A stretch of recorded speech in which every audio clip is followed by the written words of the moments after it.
Hey, how's it going, guys? In this video I'm going to be reacting to the Falklands Mini Wars Part 1. Now, there are 4 of these mini wars in the anthology, and I'm going to be reacting to the first one. So in case you don't know what the Falklands War is, it's basically a war between Britain and Argentina that happened in 1982 over some unclaimed islands. Hi, English mariner John Strong. Hi, Anthony Carey, 5th Viscount of Falkland. I would very much like for you to go to Chile and locate the wreck of a Spanish treasure ship for me. Okay.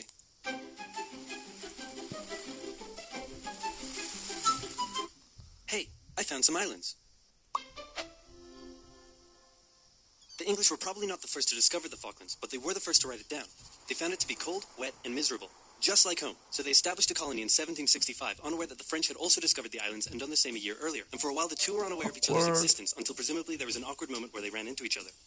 Then the Spanish showed up and told the French that a couple hundred years earlier the Pope drew a line on a map and said all of this belongs to Portugal and all of this belongs to Spain, and that the island was in Spain's territory and they would like the French to hand over their settlement. Now, since the two were good friends and Spain was willing to pay in cash money, the French obliged. But since they were still a little bitter about the recent 7 Years' War thing, they made sure to warn the Spanish not to let those dirty English on the other side of the island take over. So Spain went over to the English and explained, Pope, line on map, Spain's island. And the English said, yeah, right, this is our island. But the Spanish had more guns, so they kicked them off anyway.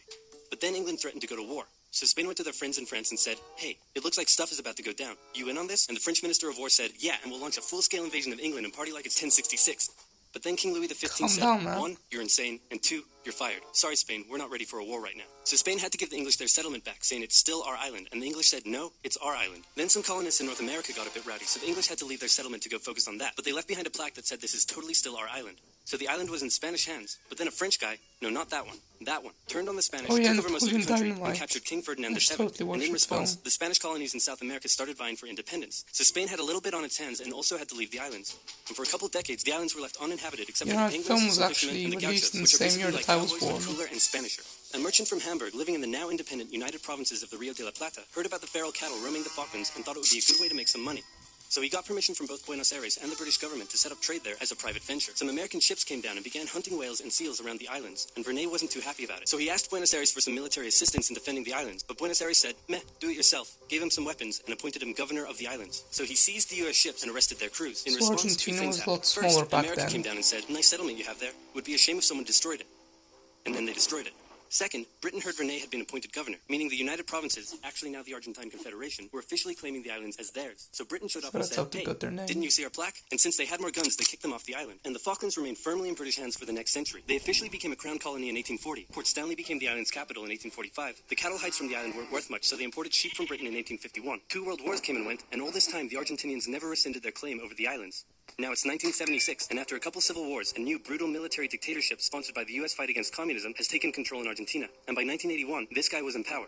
The economy had been struggling for a long time, and Galtieri had been unable to improve the situation. Now, if you ever find yourself the brutal military leader of a struggling South American country, and you start getting into hot water, here's a bit of advice that has been tried and tested throughout the century. Start a war to distract everyone from their misery. Galtieri knew how popular he would be if he could finally take back Argentina's last Malvinas from the occupying British. There had been proposals to cut British military spending, and the ice patrol vessel, HMS Endurance, had been withdrawn from the area. So the Argentinians assumed the British may not even bother doing anything about the invasion. After easily capturing the largely uninhabited South Georgia island, 600 Argentine troops were sent to the Falklands. The small number of Royal Marines and other British forces stationed there put up a small amount of resistance, but in the end had to surrender to the larger Argentine force. Crowds in Argentina celebrated the news, but they were wrong to assume the British would do nothing, because the person in charge of the United Kingdom at the time was this lady. Thatcher was a somewhat controversial prime minister, but whether you loved her or hated her, there was no denying that she was tough. Like metal.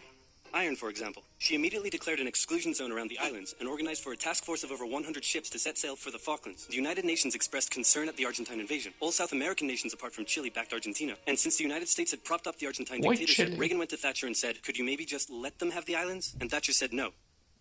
Okay, here, have some weapons. Fighting a war over 8,000 miles from home was a logistical challenge for the British. They requisitioned civilian cruise ships and containers, and they used British-owned Ascension Island as a forward base. By the time they arrived at the Falklands in May, the Argentine forces had had time to entrench themselves. The first task for the British was to gain control of the seas, which they did easily. On the 2nd of May, a British submarine sank an Argentine cruiser. The sinking was controversial, as it occurred outside the British exclusion zone. It was also the largest loss of life in a single incident during the war. And in response, the Argentine Navy withdrew from the islands.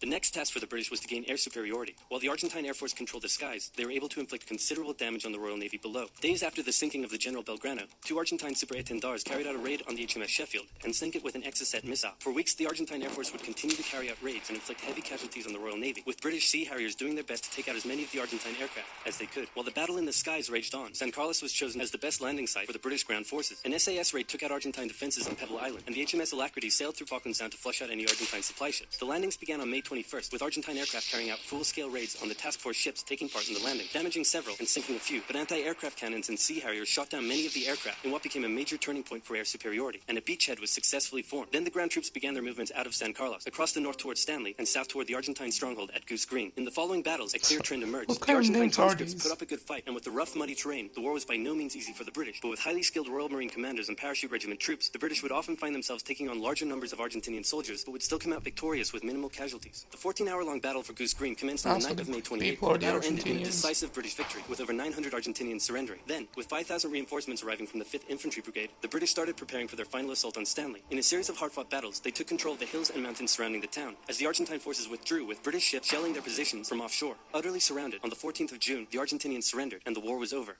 The 2-month-long war claimed hundreds of lives and left the islands strewn with minefields that still pose a problem to this day. Argentina still claims the islands, but in 2013 a referendum was held, and the islanders voted 99.8% in favor of remaining British. Plus, oil was just found near the islands, so the British probably aren't going to give them up anytime soon.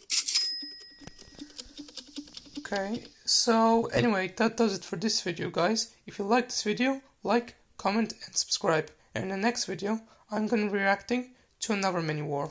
Bye, guys.